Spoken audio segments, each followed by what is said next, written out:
So positive psychology and Indian psychological perspectives हम कर रहे हैं MPC 46 का ब्लॉक 1 यूनिट 3। तो ये स्टार्ट करने से पहले I would like to inform you about the series which I have started on my YouTube channel, that is Ashtavakra Gita and Indian psychology. तो यहाँ पे जो जो कंसेप्ट्स बताए हुए हैं वो सब वहाँ मैंने बहुत डिटेल में एक्सप्लेन किया है कि कैसे हमारी positive psychology and Indian psychology related है हिंदू स्क्रिप्चर्स से। नॉट ओनली रिलेटेड है बट दोनों में जो कंसेप्ट्स दिए गए हैं, जो समझाया गया है, that are all one and same thing. तो ऐसा कुछ नहीं है कि हम जो साइकोलॉजी में पढ़ते हैं वो कुछ अलग है। ये सब बहुत हज़ारों साल पहले हमारे हिंदू स्क्रिप्चर्स में सब चीज़ें लिखी गई हैं। ओके, सो स्टार्ट करते हैं। So while positive psychology emerged as a protest against deficit model and emphasis on pathology, Indian psychology has its roots in the realization of hegemony of Euro-American psychology in India. So जब positive psychology emerge हुई थी उस time पर उसको इसलिए हुई थी कि जब हम मेंटल डिजीजेस ट्रीट करते थे, मेंटल इलनेस ट्रीट करते थे, तो ये माना जाता था कि बॉडी में कोई डिफिशिएंसी है, माइंड में कोई सफरिंग है, कोई डिफिशिएंसी है, कोई डिसऑर्डर है जिसकी वजह से मेंटल इलनेस इमर्ज हुई है और हम उसकी स्टडी करते थे, उसके ट्रीटमेंट की। लेकिन पॉजिटिव साइकोलॉजी में ये बोला गया कि सिर्फ मेंटल इलनेस को ट्रीट करना ही काफ़ी नहीं है। हमें साइकोलॉजी के माध्यम से हमें we need to bring out the good aspects, positive aspects of the personality, so that we can make the person more effective and he is able to achieve his all his goals and ultimately lead to higher purpose of his existence. तो Indian psychology के जो roots हैं वो euro American psychology में मिलते हैं हमें। ठीक है, तो कंसेप्ट्स लाइक स्वास्थ्य, सुखा, दुखा, आनंदा, आरोग्य, प्रसन्नता, they are available at many places. So there are also discussions about human strengths like परोपकार, सहसा, धैर्य, क्षमा, शांति, अध्यात्म, प्राज्ञा एंड सिला। तो इंडियन पर्सपेक्टिव या Indian psychology in character strengths पे वर्क करता है। ठीक है, जैसे परोपकार हो गया आपका दूसरों के लिए कुछ करना, ठीक है, धैर्य हो गया पेशेंस रखना, देन फॉरगिवनेस हो गया, पीसफुलनेस हो गई, कंटेंटमेंट हो गया, ठीक है, सेल्फ रियलाइजेशन हो गया। तो ये सब चीज़ें जो हैं कैरेक्टर स्ट्रेंथ, ये हमें हेल्प करती हैं हमारे गोल्स अचीव करने में, हमारे हायर पर्पस ऑफ एग्जिस्टेंस को पूरा करने में।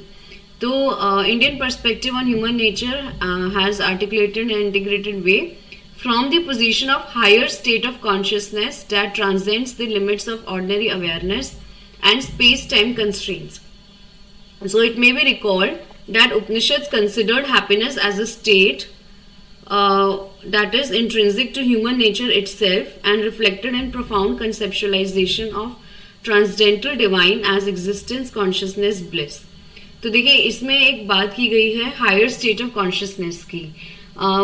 वो एक ऐसी स्टेट है जहाँ पे आप अपनी एग्जिस्टेंस को बियॉन्ड अपने बॉडी और माइंड के देखने की कोशिश करते हो। ठीक है, आप समझते हो कि जो आपके माइंड और बॉडी हैं दे आर डिस्ट्रक्टिव, ठीक है, दे आर मॉर्टल। सो कुछ ऐसा है यूनिवर्स में जो इमोर्टल है, ठीक है, that is your higher state of consciousness. और वो आप अपने में अंदर वो सेल्फ रियलाइज कर सकते हो, फील कर सकते हो।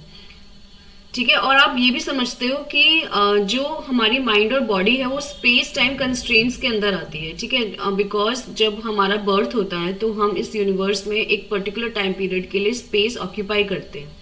ठीक है, इस यूनिवर्स में तो हमारा जो बॉडी है वो एक स्पेस टाइम कंस्ट्रेंट के अंदर आता है कि जितने टाइम पीरियड के लिए हमारा बर्थ हुआ है और जो स्पेस हम एज अ बॉडी ऑक्यूपाई करते हैं यूनिवर्स में, हम उसके अंदर बंधे हुए हैं, हम उसके बियॉन्ड कुछ नहीं कर सकते हैं। तो जो हमारा हायर स्टेट ऑफ कॉन्शियसनेस है वो सब उसके बियॉन्ड है। ठीक है, तो उपनिषद में भी इसका जिक्र किया गया है।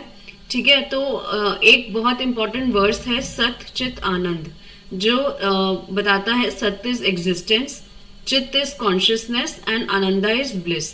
ठीक है, तो जो ये सत्य है दैट इज एग्जिस्टेंस, ये हमारा बॉडी के थ्रू हमें मिलता है, बिकॉज जो हमारी एग्जिस्टेंस है वो हमारी बॉडी मैनिफेस्ट करती है।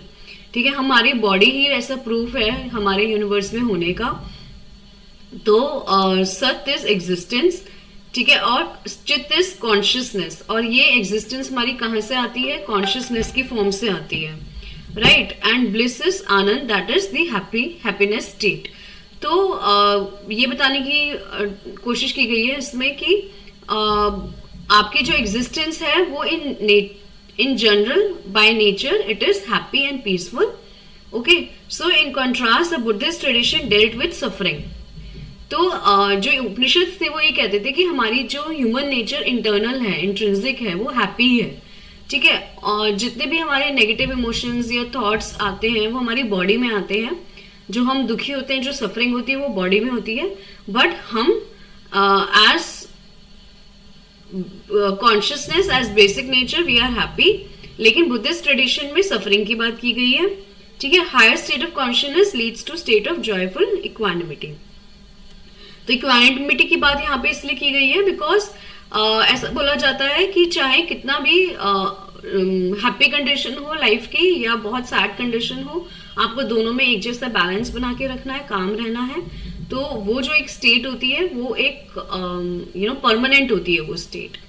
तो positive psychology has its roots in the works of Maslow on growth and self actualization and peak experience. तो पॉजिटिव साइकोलॉजी में बेसिकली वो कैरेक्टरिस्टिक डेवलप करते हैं, उनके बारे में बात करते हैं जिनको अगर आप अपने पर्सनालिटी में उतार लो तो आप बहुत इजीली अपनी फुल ग्रोथ और सेल्फ एक्चुअलाइजेशन की तरफ जाने लगोगे, डेवलप हो जाओगे। और जो एक पीक एक्सपीरियंस होता है ना, जब आप when you are the best version of yourself, तो that is known as peak experience. तो वो आप बहुत जल्दी अचीव कर सकते हो। So, question of whether hedonic and eudaimonia represent two different kinds of happiness is debatable. ठीक है, तो हमने बात की थी कि जो hedonic pleasures होते हैं वो थोड़े materialistic होते हैं, जो हमें चीज़ों से मिलते हैं, और जो eudaimonic pleasure होता है वो बहुत authentic होता है। जब आप ये समझ जाते हो कि आपकी जो inner state है वो joyful ही है, ठीक है, सिर्फ जो miserableness आती है वो body में आती है, जब आप उसको समझ लेते हो that is known as eudaimonic happiness. So, Indian psychology and positive psychology, both are traditions of psychology, emphasize potential, strengths and pursuit of well-being. Two streams of knowledge, however, differ in several ways. So, the way of defining human existence, the basis of awareness, thinking and action is conceptualized differently. तो इसमें दो तरह की happiness की बात की गई जिसके बारे में हम हमने बात की। एक जो वो मटेरियलिस्टिक चीज़ों से आती है और एक वो जो आपकी सेल्फ रियलाइजेशन से आती है। Then it may be noted that satisfaction of biological needs and diverse cultural engagements are significantly conditioned by ecological conditions and life circumstances. तो जो हमारी बॉडी की नीड्स हैं, बायोलॉजिकल नीड्स हैं, चाहे वो फूड, हंगर, सेक्स हो गया, देन कल्चरल एंगेजमेंट्स हो गए, तो ये सब जो है वो हमारी कंडीशनिंग से आते हैं, हमारे एनवायरनमेंट की वजह से आते हैं। While pursuing various activities in diverse life contexts, people in different cultures create diverse criteria for articulating, judging and experiencing happiness. तो इसमें ये बोला गया है कि happiness के जो मायने हैं वो सब cultures में अलग अलग होते हैं। However, one cannot miss the point that life is inconceivable without co-travelers and other fellow human beings. तो आप ये बात समझ सकते हो कि जो एक लाइफ है it's a kind of journey and वो पूरी नहीं है जब तक आपकी लाइफ में को ट्रैवलर्स ना हो। ठीक है, also habituation and adaptation to living conditions make the life experience less और मोर अट्रैक्टिव एंड प्लेजेंट। जितना आप लाइफ के कंडीशन से अडेप्ट करोगे, हैबिचुएट करोगे, उतनी आपकी लाइफ अट्रैक्टिव और प्लेजेंट होगी। The mainstream views primarily endorse the materialistic worldview, which tends to focus on extremely individualized notion of being or selfhood. ठीक है, तो जो materialistic व्यू है वो बहुत ज़्यादा फोकस रहता है इंडिविजुअल पर, ठीक है, अपनी सेल्फ ग्रोथ पर। The overly individualistic outlook leads to lopsided and misleading construal of selfhood in which consumption and exploitation of others, including natural resources, become prominent. तो इसमें ये बोला गया है कि अगर बहुत ज्यादा झुकाव आपका इंडिविजुअल ग्रोथ पे रहेगा तो क्या होता है कि एक नेगेटिवनेस आपकी लाइफ में आ जाती है इस तरह से कि जब आप सिर्फ अपने बारे में सोच रहे हो तो आप दूसरों को एक्सप्लॉइट करना स्टार्ट कर देते हो और साथ साथ आप नेचुरल रिसोर्सेज को भी डिस्ट्रॉय करना स्टार्ट कर देते हो। तो जो आपका सेल्फ ग्रोथ है वो एक लिमिट तक ही होना चाहिए, वो इतना नहीं बढ़ जाना चाहिए कि आप कि दूसरों को एक्सप्लॉइट करके आप आगे बढ़ो। ठीक है, so being anthropocentric ignores the presence of others. The reality is that our life world is connected world and we are interdependent beings। तो वो ये कहते हैं कि आप दूसरों की प्रेजेंस को इग्नोर नहीं कर सकते हो, आप इतना ज्यादा अपने बारे में नहीं सोच सकते हो कि आप बाकी सबको इग्नोर कर दो, क्योंकि ये वर्ल्ड कनेक्टेड है, हमारी जो कॉन्शियसनेस है वो कनेक्टेड है, तो हम एक दूसरे पे डिपेंडेंट हैं, तो we can not totally ignore others. Okay, so next is एक की इश्यूज है हैप्पीनेस पे बताए गए हैं उसके पर्सपेक्टिव पे। तो पहला है the growth of market centric consumerist ideology and concomitant focus on economic development has been adversely impacting human lives.